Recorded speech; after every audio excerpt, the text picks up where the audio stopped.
Hey guys, Steve with Heatshield Products here. We're going to go over a little demo with our HP Stealth Shield. It's a super lightweight interior heat shield. It's about 1/8 of an inch thick.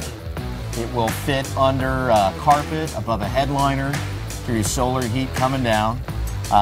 What you do is on the floor, you lay it above your sound insulation. Your sound insulation should go on the floor pan itself. And then you'd lay this right over top of it. You can use some super trim adhesive to stick it in place. That's it. We're going to go over a quick little demo right here, so hang on. We are going over our HP Stealth Shield. A lot of times, summertime, like right now, you're driving around your car, you're driving around for a while, it feels like it's hot enough to fry an egg on your floorboard. Well, guess what? It is.